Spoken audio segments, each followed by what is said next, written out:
Hello नमस्कार साथियों, कैसे हैं आप सभी। आई होप आप सब बहुत अच्छे होंगे। तो मैं अंशु स्वागत करती हूँ आप सबका आपके अपने परिवार भारत की पाठशाला पर। तो हमारे कोडिंग डिकोडिंग की जो क्लास चल रही थी, प्रैक्टिस सीरीज डेली आपकी, उसके 2 क्लास आपके हो चुके थे। तो आज क्लास 3 है। 20 क्वेश्चंस हम कोडिंग डिकोडिंग के ओवरऑल कर चुके हैं। आगे बढ़ते हैं आज से अपने न्यू क्वेश्चंस की ओर, देखते हैं क्या क्या क्वेश्चन होने वाले हैं आज आपके लिए। तो देखते हैं, आगे बढ़ते हैं क्वेश्चन नंबर 21 की ओर। एक निश्चित कूट भाषा में बी होल्ड को BDEHLO के रूप में लिखा जाता है और इंडीड को DDEEIN के रूप में लिखा जाता है। तो उसी भाषा में कोर्स को किस प्रकार से लिखा जाएगा। तो भाई चलते हैं आगे, चेक करते हैं क्या लॉजिक हो सकता है। फर्स्ट वर्ड हमें क्या गिवन है, बी होल्ड, BEHOLD, जिसको किस प्रकार से कोडेड किया गया है, BDEHLO। तो जैसा कि आप देख पा रहे हैं कि बी होल्ड के सारे लेटर्स को यूज करके ही उसका एक कोड बनाया गया है। इसका मतलब क्या है, यहाँ पर कोई भी अदर लेटर नहीं लिया गया है। ये इन्हीं सारे लेटर्स में कुछ हेर फेर करके ये जो कोड है वो बनाया गया है। तो इसको हम एक बार चेक कर लेते हैं किस प्रकार से बनाया गया है। सबसे पहले बी है फर्स्ट नंबर पर, तो बी लिखा है। फिर लास्ट ये जो डी आ गया है, फिर उसके बाद ये सेकंड लेटर ई आ गया है, फिर फोर्थ लेटर एच आ गया है। इनकी हम प्लेस वैल्यू लिखने के बाद इसको चेक करते हैं किस प्रकार से इन्हें अरेंज किया गया है। कोडिंग डिकोडिंग का कोई भी क्वेश्चन है लेटर कोडिंग वाला, आपको कुछ भी जहां पर समझ में ना आए, आप सारे लेटर्स की प्लेस वैल्यू लिख लीजिए। फिर उससे आपके थोड़ा थोड़ा सा समझ में आने लगता है कि क्या लॉजिक इसका हो सकता है। तो सबसे पहले हम प्लेस वैल्यू लिखेंगे। बी सेकंड नंबर पर, ई फिफ्थ पर, एच 8 पर, ओ आपका 15 पर, एल 12 पर और डी 4 नंबर पर आता है। नेक्स्ट जो आपका कोड दिया गया है, हम उसके भी सभी प्लेस वैल्यूज लिख लेंगे। B2, D4, E5, H8, L12 और O15। तो लो भाई, कितना आसान हो गया। जो आपको देखने पे एक बार समझ में नहीं आ रहा था, प्लेस वैल्यू लिखते ही तुरंत इसका लॉजिक पकड़ में आ गया। भाई ये तो बढ़ते क्रम में यानी कि असेंडिंग ऑर्डर में सारे लेटर्स को अरेंज किया गया है। बी होल्ड वर्ड के सारे लेटर्स को असेंडिंग ऑर्डर में अरेंज किया गया है। नेक्स्ट से चेक करेंगे इंडीड। यहाँ पर हमें वर्ड दिया है इंडीड, इसका कोड हम डायरेक्ट इसको जो वर्ड दिया है उसके कोड से चेक करेंगे क्या ये असेंडिंग ऑर्डर में जमाए गए हैं या नहीं। तो डी आपका 4 पर आता है, डी 4 पर, ई 5 पर, फिर 5, फिर 9, फिर 14। तो भाई सबसे छोटा उससे बड़ा, उससे बड़ा, उससे बड़ा, यानी कि सेकंड जो वर्ड है आपका इंडीड, इसके भी सभी लेटर्स को क्या किया गया है, असेंडिंग ऑर्डर में जमाया गया है। आगे जो वर्ड हमें दिया गया है कोर्स, इसको हम किस प्रकार से कोडित करेंगे, COURSE, कोर्स। कोर्स जो वर्ड है इसको भी हम, इसके भी सारे लेटर्स को असेंडिंग ऑर्डर में लिख लेंगे। C3, O15, U21, R18, S19 और E5। तो भाई सबसे छोटा कौन सा है, C है, C लिख दिया हमने, C कैंसिल हो गया भाई। फिर कौन सा है, E है, तो E लिख दिया, E हट गया। अब इनमें से सबसे छोटा लेटर्स कौन सा है आपका, 15 यानी कि O लिख दिया।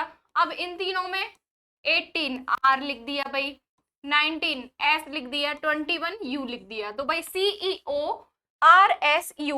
CEORSU कहां पर नजर आ रहा है आपको, ऑप्शन नंबर डी में नजर आ रहा है। तो option number D will be the right answer.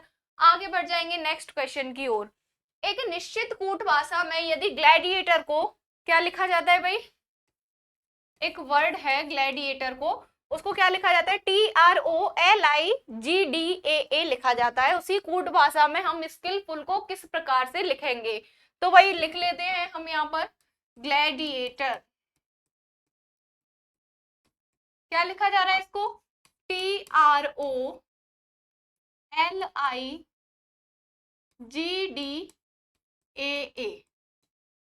और इसी कोड वर्ड में हमसे पूछा गया है कि स्किलफुल को कैसे लिखेंगे। ठीक है, तो सबसे पहले प्लेस वैल्यू हम लिख लेते हैं, G7, L12, A1, D4, I9, A1, T20, O15 और R आपका 18। किस प्रकार से कोड इसका बनाया गया है वो भी चेक करेंगे, क्योंकि यहाँ पर भी हमें वही सारे लेटर्स नीचे नजर आ रहे हैं जो ऊपर ग्लैडिएटर वर्ड में दिए गए हैं, यानी कि इन्हीं सारे लेटर्स को मिलाकर इसका कोई कोड बनाया गया है। तो यहाँ पर हम इनके भी कोड प्लेस वैल्यू लिख लेते हैं। टी आपका 20 पर आता है, आर 18 पर आता है, ओ 15 पर, एल 12 पर, आई 9 पर। कुछ कुछ समझ में आ रहा है भाई? पहले वाले में क्या था, असेंडिंग ऑर्डर में सारे अल्फाबेट्स को लगाया गया था, यहाँ पर सारे अल्फाबेट्स डिसेंडिंग ऑर्डर में जा रहे हैं। देखिए भाई, G7, D4, A1 और A1 सारे अल्फाबेट से कैसे जा रहे हैं, डिसेंडिंग ऑर्डर में जा रहे हैं, है ना। तो यहाँ पर स्किलफुल को भी लगा लेंगे उसी प्रकार से। S19, K11, I9, L12, L12, F6, U21 और L12 नंबर पर आता है। तो हम इसको किस प्रकार से अरेंज करेंगे भाई, डिसेंडिंग ऑर्डर में लगाया है तो इसको भी हम सारे लेटर्स को किस प्रकार से, डिसेंडिंग ऑर्डर, यानी कि सबसे पहले सबसे बड़ा लेटर, फिर उससे छोटा, फिर उससे छोटा, फिर सबसे छोटा, इस प्रकार से हम लगा लेंगे। तो सबसे बड़ा लेटर यहाँ कौन सा, यू नजर आ रहा है, सबसे पहले हमने यू लिख दिया। फिर एस नजर आ रहा है तो एस लिख दिया। इसके बाद सबसे बड़ा लेटर हमारे पास है एल, जो कि हमें 3 बार दिया गया है, तो इसके बाद हम लिख लेंगे एल। एल के बाद कौन सा लेटर है जो सबसे बड़ा है, के है तो के लिख लिया। उसके बाद आई लिख लिया, आई के बाद एफ लिख लिया। तो भाई क्या कोड बन गया, U S L L L K I F, U S L L L K I F, ये स्किलफुल वर्ड के लिए आपका कोड हो गया। ऑप्शन नंबर सी यहाँ पर आपका राइट आंसर हो जाएगा। आगे बढ़ेंगे नेक्स्ट क्वेश्चन की ओर। पढ़िए एक बार क्वेश्चन को, क्या दिया गया है क्वेश्चन में। एक निश्चित कूट भाषा में पौंड को 48 के रूप में कूटबद्ध किया जाता है और हेलो को 39 के रूप में कूटबद्ध किया जाता है। तो उसी भाषा में हम पिंक को किस प्रकार लिखेंगे भाई, नंबर टू लेटर या फिर लेटर टू नंबर वाली ये आपकी कोडिंग है, जो कि इतनी ज्यादा कठिन नहीं होती है। अगर आप बेसिक कॉन्सेप्ट इसके पढ़ें, एक एक पैटर्न जाने कि किन किन पैटर्न्स पर ये आधारित होती है, तो आपके लिए इसको हल करना बहुत ही ज्यादा आसान हो जाएगा। बाकी का इधर पे भी हम सब कुछ समझते हुए चलेंगे कि किस प्रकार से इनको कोड दिए जाते हैं। तो चलिए आइए एक बार हल करते हैं इसको, किस प्रकार से किया गया है। POND पॉन्ड का क्या कोड वर्ड हमें दिया गया है भाई, 48। नेक्स्ट वर्ड है आपका हेलो, हेलो का क्या कोड वर्ड दिया गया है, 39। और हमसे पूछा किसका गया है भाई, पिंक के लिए कोड वर्ड हमसे पूछा गया है। तो इसको हम चेक कर लेंगे एक बार। किस प्रकार से चेक करेंगे, वही हमारा जो रामबाण तरीका है सभी कोडिंग डिकोडिंग के प्रश्नों को हल करने का, कि हम सभी लेटर्स की प्लेस वैल्यू को लिख लेंगे। सबसे पहले P आपका 16 पर आता है, फिर O 15 पर, N आपका 14 पर और D 4th नंबर पर। अब ये जो आपके हैं 16, 15, 14 और 4, ये क्या है, अल्फाबेटिकल प्लेस वैल्यूज हैं आपकी। अगर हमें ये कोड चाहिए तो क्या हम इनको एक बार ऐड करके देखें, क्या हम इनको एक बार ऐड करके देखें, शायद इनको ऐड करने पर ये नंबर हमें प्राप्त हो जाए। चलिए ऐड करके देखते हैं भाई। 50 और 15 और 15 30 होते हैं, और 15 इसको ऐड किया तो कितने हो जाएंगे 45। 16, 15 और 14 को ऐड करके कितना आ रहा है भाई 45। 45 में अगर हम ये 4 ऐड कर दें तो कितना हो जाएगा 49। यानी कि इनके सारे लेटर्स का योग कितना हो रहा है यहाँ पर 49। Sum of all letters of word कितना है भाई 49। अब यदि हम इस 49 में से -1 कर दें तो क्या हमको 48 मिल जाएगा। अब इसमें क्या लॉजिक फॉलो हुआ है इस क्वेश्चन में, sum of all letters, sum of the number of all letters -1। यहां पर लिख के बता देती हूं, sum of the number of all letters -1। ये लॉजिक यहां पर आपका फॉलो किया गया है। यहाँ पर जितने भी लेटर्स हैं उनके जो नंबर है, यानी कि उनकी जो प्लेस वैल्यू है, यहाँ पर आप नंबर की जगह प्लेस वैल्यू वर्ड भी यूज कर सकते हैं, उससे कोई फर्क नहीं पड़ता है। तो यहाँ पर क्या किया गया है, जितने भी लेटर्स के नंबर है उन सभी के योग में से एक को घटा दिया गया है। अब जो नेक्स्ट वर्ड हमें गिवन है हेलो, एक बार उससे भी चेक करते हैं क्या उसमें भी यही लॉजिक दिया गया है। H आपका 8 पर है, E5, L12 और O15। तो भाई 15 और 15 30 आपका हो जाएगा, 30 + 10 40, 30 + 10 40, हाँ जी भाई। यहाँ पर इनके टोटल नंबर ऑफ लेटर कितना हो रहा है, 40 हो रहा है। तो 40 - 1 अगर हम करें तो हमको 39 मिल जाएगा। इसका मतलब यहाँ पर भी यही सेम लॉजिक फॉलो हो रहा है। तो इसका मतलब कोड को किस प्रकार बनाया गया है, लेटर्स के सभी नंबर को जोड़ के उनमें से एक घटाया गया है। तो इसी प्रकार से हम पिंक का भी बना लेंगे, P16 I9 N14 K11। अब भाई 11 और 9 कितने हुए, 20 हुए, 16 और 4 20 20 20 40 40 + 10 कितने हो गए आपके 50। अब 50 में से अगर हम एक को घटाएं तो हमारे पास क्या आ जाएगा भाई, 49 आ जाएगा। तो ऑप्शन नंबर ए में हमें 49 नजर आ रहा है। तो option number A will be the right answer over here. आगे बढ़ जाएंगे नेक्स्ट क्वेश्चन की ओर। पढ़िए भाई, नेक्स्ट क्वेश्चन में हमें क्या दिया गया है, एक निश्चित कूट भाषा में TYR को 65 के रूप में कोडित किया गया है। एक निश्चित कूट भाषा में TYR को 65 के रूप में कोडित किया जाता है और गैप को गैप को 26 के रूप में कोडित किया जाता है। तो उसी भाषा में हम मौज को किस प्रकार से कोडित करेंगे, बताइए। चलिए एक बार कोशिश कीजिए आप लोग करने की, किस प्रकार से मैंने आप लोगों को बताए हैं, आप भी ट्राई करते चलिए अपने साथ साथ में कि किस प्रकार से, मतलब इससे आपके सोचने समझने की कि कौन कौन से लॉजिक हम लगा सकते हैं। ये मतलब आपकी बुद्धि, आपकी वो नॉलेज इंक्रीज होगी इसमें कि आप कितने प्रकार के लॉजिक कितने प्रकार के सवालों में लगा सकते हो, है ना। तो सबसे पहले चेक करेंगे अल्फाबेटिकल प्लेस वैल्यू लिख के, T20 Y25 और R18 कितना हो जाएगा 63। इनका टोटल अगर हम करेंगे तो कितना हो जाएगा 63। 63 में अगर हम 2 को जोड़ दें तो यहाँ पर हमको 65 मिल जाएगा। नेक्स्ट वर्ड से फिर एक बार चेक करते हैं क्या यही लॉजिक फॉलो हो रहा है, sum of the number of all letters +2। क्या यही लॉजिक आगे भी फॉलो हो रहा है या नहीं, चेक करेंगे। गैप G आपका 7 पर, A आपका 1 पर और P आपका 16 पर। इन सभी को अगर हम ऐड करें तो कितना मिल जाएगा हमें 24। 24 में यदि हम 2 जोड़ दें तो हमें 26 मिल जाएगा। यानी कि ऊपर जो लॉजिक फॉलो किया गया है वही सेम लॉजिक दूसरे वर्ड में भी फॉलो किया गया है। इसका मतलब जो हमें तीसरा वर्ड दिया है MOJ, सेम वही लॉजिक इसमें भी फॉलो किया जाएगा तो हमें इसका कोड मिल जाएगा। तो M13 O15 एंड J10 कितना हो जाएगा भाई, 30 + 8 38 हो जाएगा।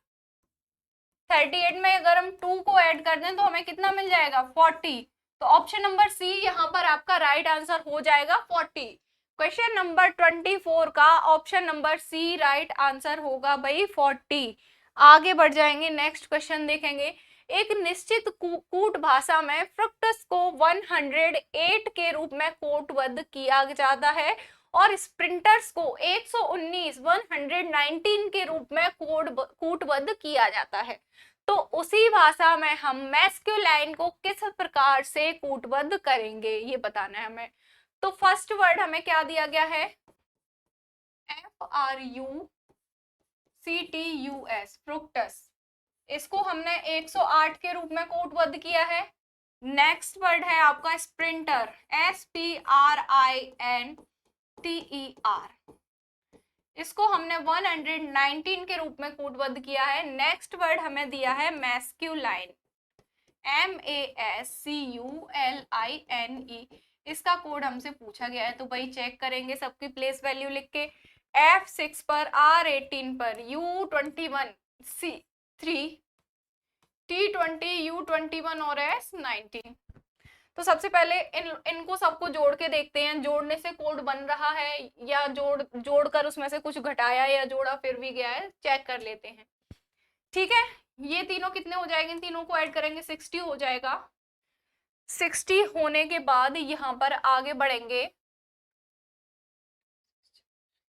20 40, यहाँ पर 41 हो जाएगा। 41 ही होगा ना, नहीं यहाँ पर हो जाएगा आपका 42 और ये 6 ऐड कर लीजिए इन सभी को। 102 + 6 कितना हो गया भाई 108। तो यहाँ पर सभी लेटर्स, इस वर्ड के जितने भी सभी लेटर्स हैं उनकी प्लेस वैल्यू को ऐड करके इसका कोड बनाया गया है।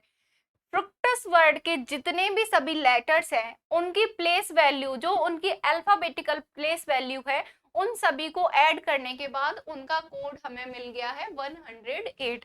नेक्स्ट वर्ड फिर से चेक करते हैं, sprinters, S19, P16, R18, I9, N14, T20, E5 और R18। 3 दिन के पेयर बना के एक बार फिर से हम लोग चेक कर लेंगे कितना हो रहा है।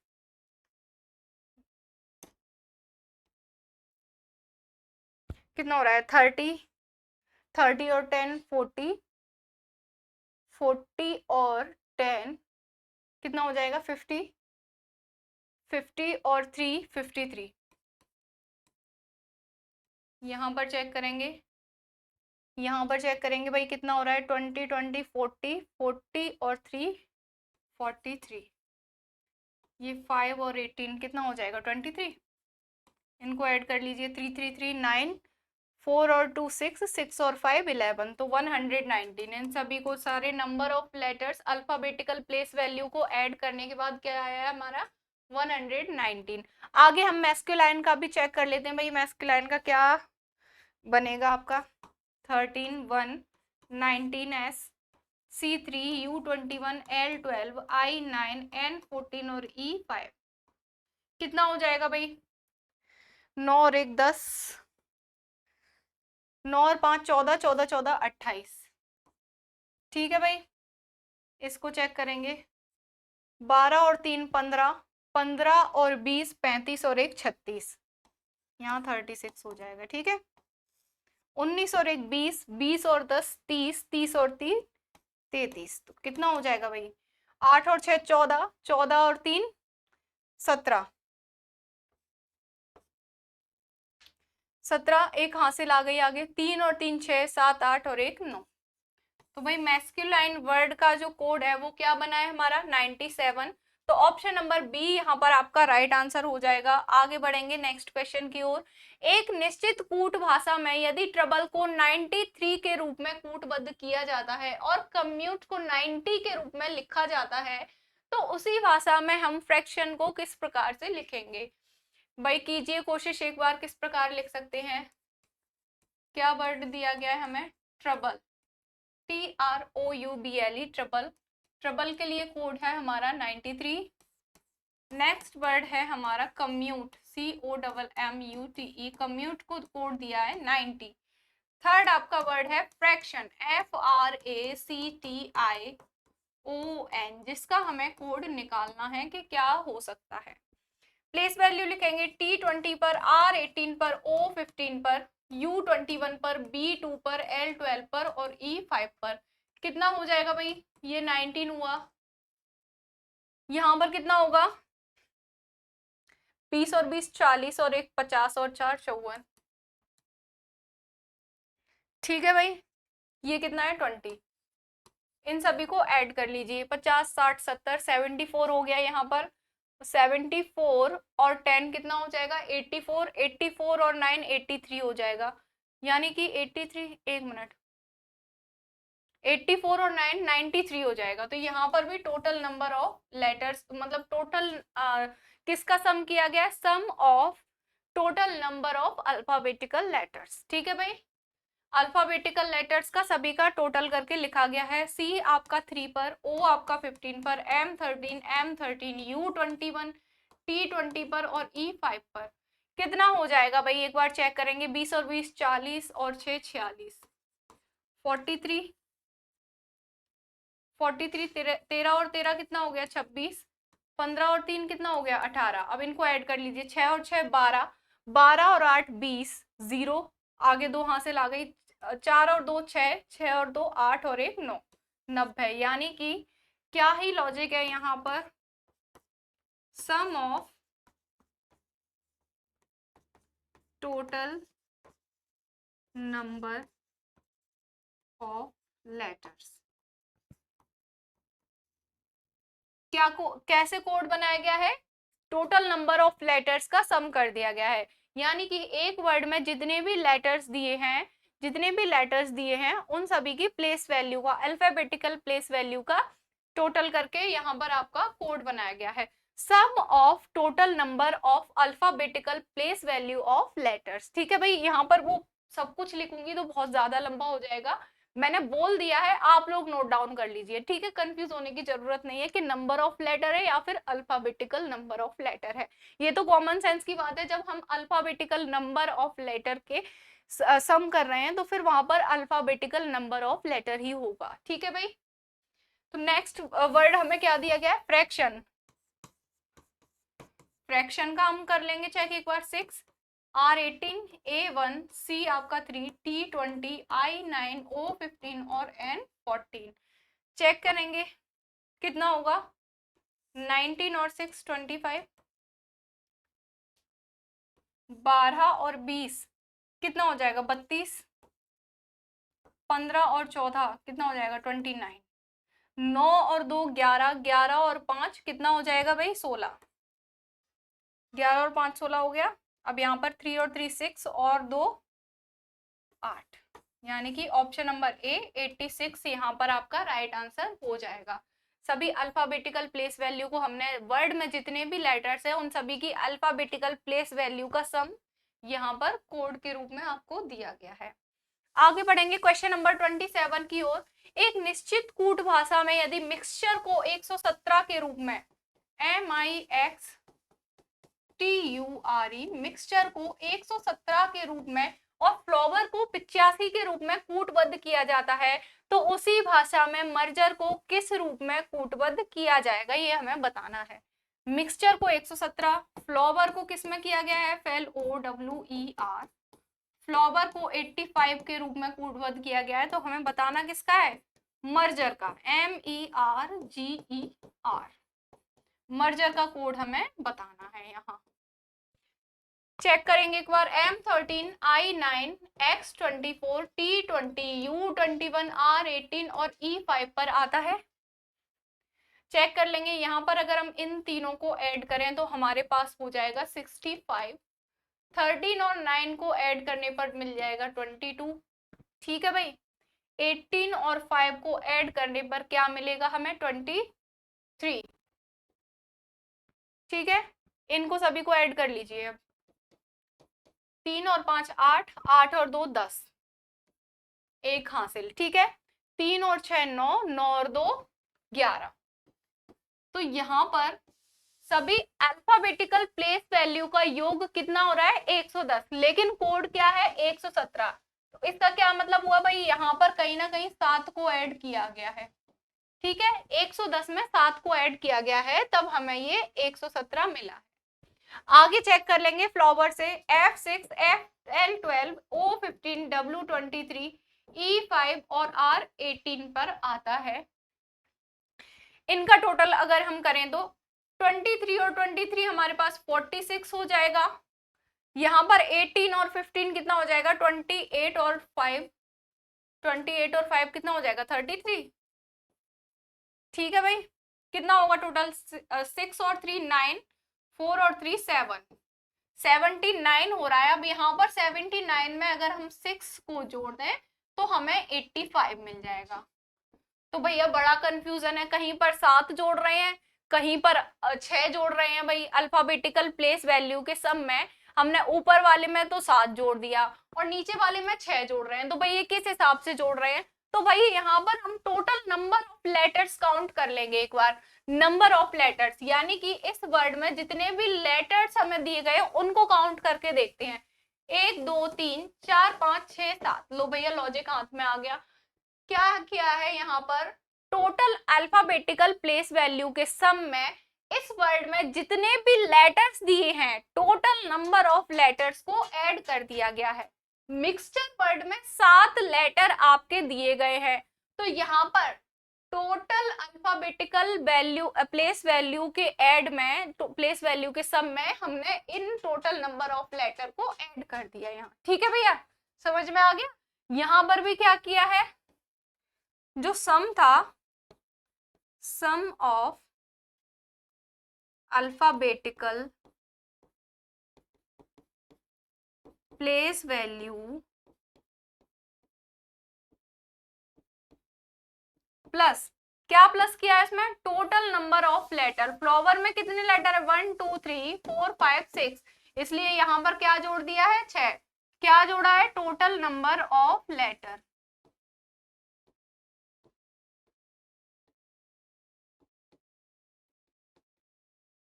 ठीक है भाई, समझ में आ गया लॉजिक, समझ में आ गया क्या किया गया है। यहाँ पर sum of alphabetical place value plus total number of letter किया गया है।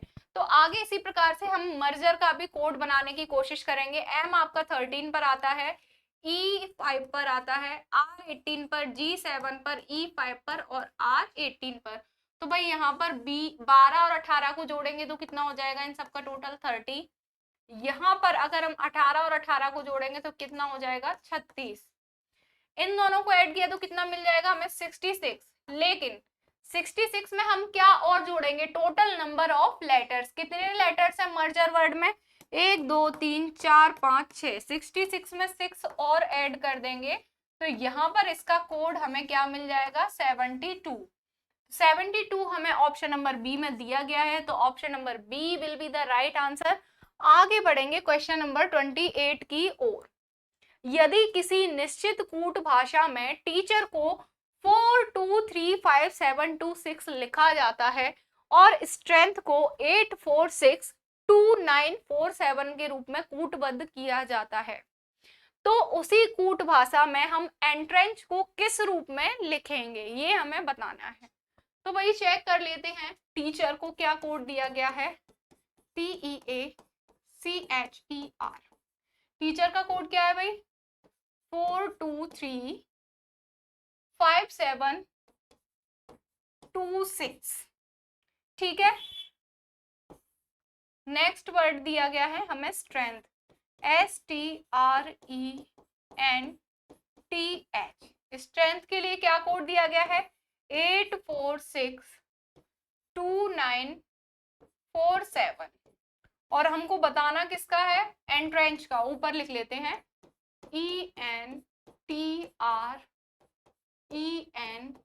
ENTRENCH, एंट्रेंच वर्ड का कोड हमें बताना है। तो भाई ये जो कोड हमें दिए गए हैं किस प्रकार से दिए गए हैं, एक बार इनकी अल्फाबेटिकल प्लेस वैल्यू लिखकर हम चेक कर लेते हैं। T20 E5 A1 C3 H8 E5 R18। ठीक है, ये हमारी अल्फाबेटिकल प्लेस वैल्यू है। लेकिन यहाँ पर जो हमें नंबर नजर आ रहे हैं ये तो भाई कुछ और ही है। तो एक बार हम चेक करते हैं कि क्या ये इनके अपोजिट लेटर्स तो नहीं दिए गए, शायद इनके अल्फाबेटिकल प्लेस वैल्यू होती है, शायद उनके अपोजिट नंबर ऑफ लेटर्स दे दिए हों। चेक करते हैं भाई, टी का अपोजिट क्या होता है, जी होता है। जी की प्लेस वैल्यू क्या होती है, 7, लेकिन यहाँ तो हमें 4 दिया गया है। ई का अपोजिट क्या होता है भाई, ई का अपोजिट हमने इवनिंग से याद किया था, इवनिंग। अच्छा, शायद मैंने आपको ये अपोजिट लेटर्स लर्न करने की ट्रिक नहीं बताई। अगर आपको ये ट्रिक चाहिए तो कमेंट करके बताइए, वो ट्रिक भी मैं आपको प्रोवाइड कर दूंगी। तो भाई ई का अपोजिट क्या होता है, वी होता है।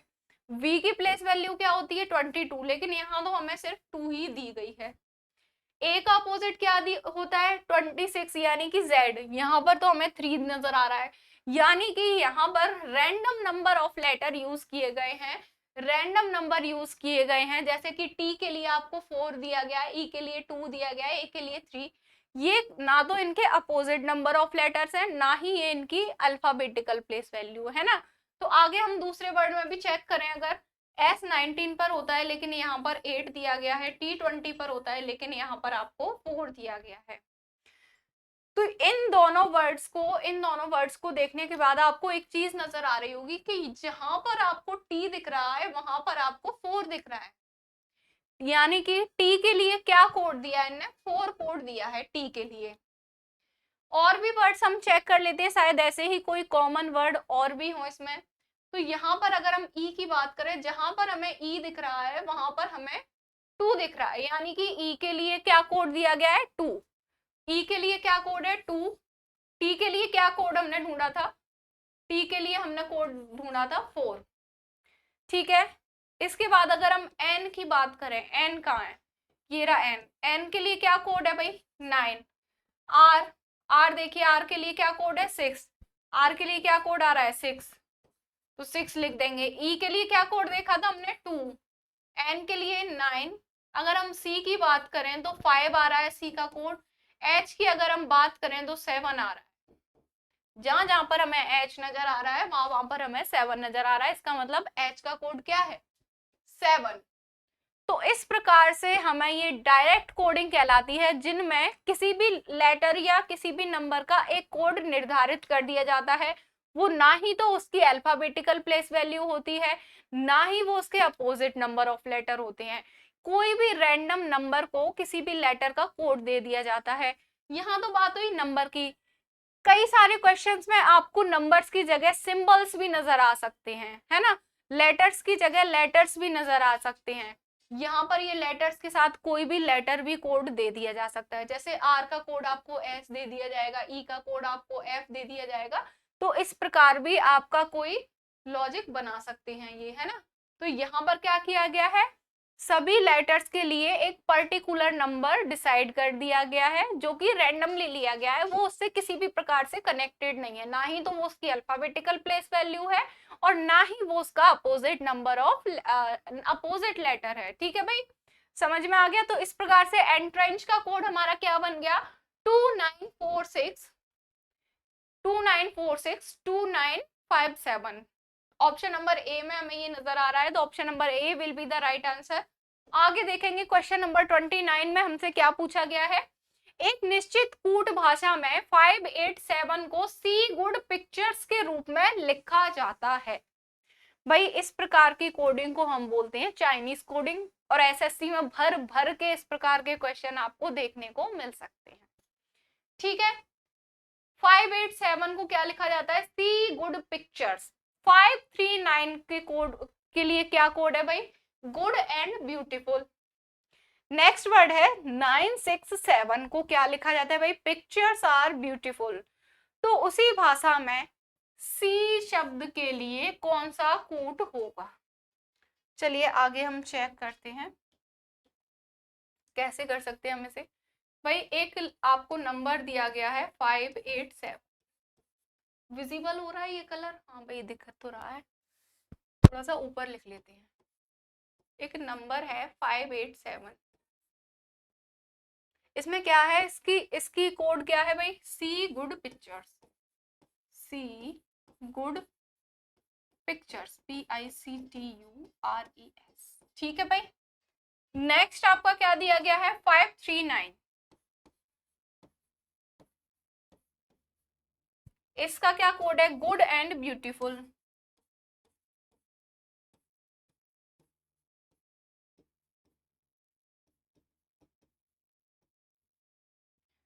थर्ड आपका जो दिया गया है कोड वो क्या है 967, इसका क्या मीनिंग है, pictures are beautiful, pictures are beautiful. तो हमें यहां पर क्या बताना है, सी जो शब्द है सी, इसके लिए क्या कोड इस्तेमाल किया गया है। ठीक है भाई, बताएंगे कैसे कर सकते हैं हम इसे।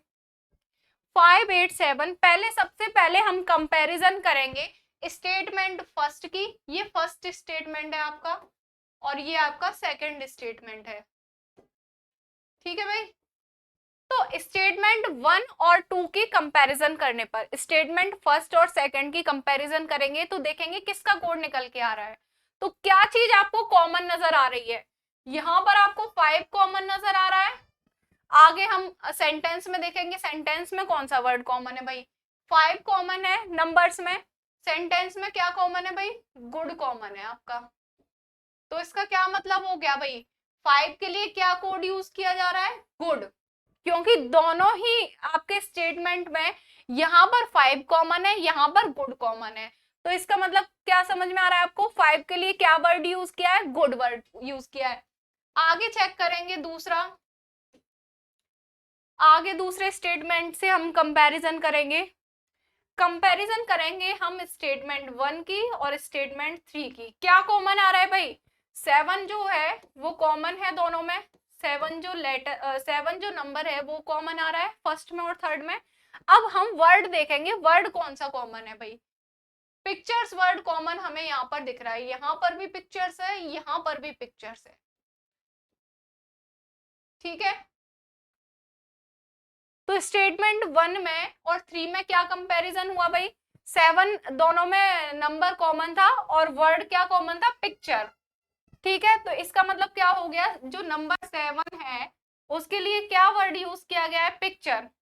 अब देखिए स्टेटमेंट 1 को ध्यान से, स्टेटमेंट 1 को ध्यान से देखिए भाई, क्या बचा है यहाँ पर, कौन सा नंबर बचा है, 8 बचा है यहाँ पर। स्टेटमेंट 1 में सिर्फ एक नंबर आपके पास बचा है और वो है 8। अब ये 8 किसके लिए यूज किया गया है, तो यहाँ पर वर्ड भी सिर्फ एक ही बचा है। अगर नंबर सिर्फ एक बचा है 8, तो वर्ड भी सिर्फ एक ही बचा है सी। तो इसका क्या मतलब है भाई, ये जो नंबर है 8, इसको किसके लिए यूज किया गया है, सी के लिए। तो यहां से हमें सी का कोड मिल जाता है 8। तो सी के लिए क्या कोड यूज किया गया भाई, 8। क्या आ जाएगा यहाँ पर, सी के सामने 8 आ जाएगा। आगे बढ़ेंगे, नेक्स्ट क्वेश्चन देखेंगे। नेक्स्ट क्वेश्चन भी आपका चाइनीज कोडिंग का ही क्वेश्चन है। चेक करेंगे, एक निश्चित कूटभाषा में फ्लोर्स व्हाइट मार्बल को TPAJPR के रूप में लिखा जाता है। क्या है भाई, फ्लोर्स व्हाइट मार्बल। भाई जगह कम पड़ रही है इधर पे लिखने के लिए, क्या लिखा जाता है, TPAJPR। दोबारा थोड़ा सा छोटा छोटा लिखने की कोशिश करते हैं। क्या दिया गया है हमें, फ्लोर्स व्हाइट मार्बल, इसको क्या लिखा जाता है, TPAJPR।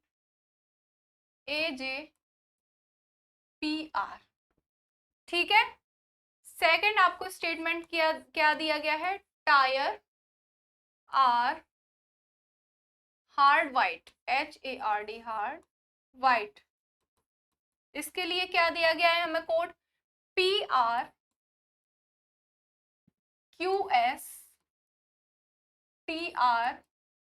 और AK। ठीक है, इस स्टेटमेंट के लिए हमें ये कोड दिया गया है। आगे दिया गया है marble are shiny, marble are shiny, इसका क्या कोड है भाई, TPTR और 6। ठीक है भाई, तो यहां पर हमसे पूछा गया है कि शाइनी फ्लोर्स के लिए क्या कोड होगा। क्या पूछा गया है भाई, शाइनी फ्लोर्स के लिए क्या कोड यूज होगा। विजिबल हो रहा है ना ये आप सभी को, ये कलर,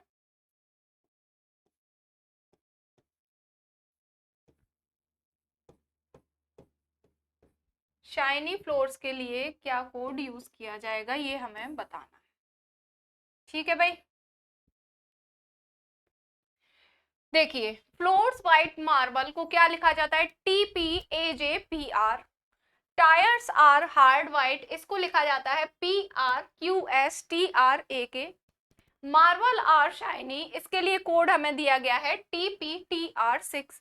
तो हमें शाइनी फ्लोर्स का कोड बताना है कि शाइनी फ्लोर्स के लिए क्या कोड यूज किया जाएगा। ठीक है भाई, चेक करेंगे। तो सबसे पहले स्टेटमेंट 1 और स्टेटमेंट 2 को कंपेयर करें, क्या चीज कॉमन है, वही व्हाइट वर्ड हमें यहाँ पर कॉमन नजर आ रहा है। व्हाइट जो वर्ड है वो यहाँ पर भी है और यहाँ पर भी है। तो यहाँ पर हमने चेक किया व्हाइट कॉमन है। कोड में चेक करेंगे, कोड में कौन सा वर्ड कॉमन आ रहा है, तो भाई ये जो PR वर्ड है ये हमें कॉमन नजर आ रहा है। इसका मतलब व्हाइट वर्ड के लिए क्या कोड यूज किया गया है, PR। ठीक है भाई, आगे चेक करेंगे, स्टेटमेंट 1 और स्टेटमेंट 3 में कंपैरिजन करेंगे, क्या कॉमन है, मार्बल, ये जो मार्बल वर्ड है ये हमें कॉमन नजर आ रहा है स्टेटमेंट 1 में भी और स्टेटमेंट 3 में भी। कोड चेक करेंगे, कोड कौन सा कॉमन है भाई, TP जो कोड है ये कॉमन है। इसका मतलब TP जो वर्ड है वो मार्बल के लिए यूज किया गया है। अब स्टेटमेंट सेकंड और स्टेटमेंट थर्ड में कंपैरिजन करेंगे, क्या चीज कॉमन है भाई, स्टेटमेंट सेकंड और स्टेटमेंट थर्ड में क्या कॉमन नजर आ रहा है, यहां पर ये जो R वर्ड है ये हमें कॉमन नजर आ रहा है। कोड चेक करेंगे, कोड क्या कॉमन है, ये जो TR कोड है ये कॉमन है। इसका मतलब क्या है, आर शब्द के लिए जो कोड यूज किया गया है वो क्या है, TR। अब हमें बताना किसका है, शाइनी फ्लोर का। तो भाई फ्लोर वर्ड तो हमें सबसे ऊपर नजर आ रहा है, फ्लोर वर्ड हमें कहाँ नजर आ रहा है, सबसे ऊपर नजर आ रहा है। ये रहा वही हमारा फ्लोर वर्ड, फ्लोर वर्ड ये रहा। फ्लोर वर्ड के लिए क्या कोड यूज किया गया है, यहाँ पर सिर्फ एक ही कोड बचा है, AJ। तो ये जो AJ वर्ड है किसके लिए यूज किया जाएगा, फ्लोर के लिए। अब हमें ढूंढना है शाइनी का। तो भाई शाइनी यहाँ पर अकेला बचा है और यहाँ पर 6 अकेला बचा है, तो इसका मतलब क्या है, शाइनी के लिए क्या कोड यूज किया गया है, 6। तो देख लीजिए ऑप्शन में कहीं 6AJ आपको नजर आ रहा हो तो AJ 6, ऑप्शन नंबर बी में हमें ये दोनों कोड नजर आ रहे हैं जो कि शाइनी फ्लोर्स के लिए यूज किए गए हैं। तो option number B will be the right answer over here. इसी के साथ मैं सेशन को यही एंड करती हूँ। उम्मीद करती हूँ आपको आज की क्लास पसंद आई होगी, बहुत मजा आया होगा और ये क्लास आपके लिए बहुत हेल्पफुल रहेगी, ये मेरा वादा है आपसे। तो आगे बढ़ाते रहेंगे हम अपनी प्रैक्टिस सीरीज को डेली इसी तरह। डेली आपको एक लेक्चर प्रोवाइड किया जाएगा, यहाँ पर वीडियो सेक्शन में आप जाके चेक कर सकते हैं। वीडियो रिकॉर्डेड होता है, लाइव वीडियो नहीं होता है, तो आप वीडियो सेक्शन में जाके चेक करें, लाइव में जाकर चेक नहीं करें। लाइव में देखेंगे तो आपको वीडियो नहीं दिखाई देगी, ठीक है भाई। तो आशा करती हूँ आप लोग चैनल को जरूर सब्सक्राइब करेंगे, वीडियो को जरूर लाइक करेंगे और वीडियो को ज्यादा से ज्यादा शेयर करेंगे ताकि और भी लोगों को हेल्प मिल सके। तो इसी के साथ जय हिंद, जय भारत, गुड नाइट, टेक केयर।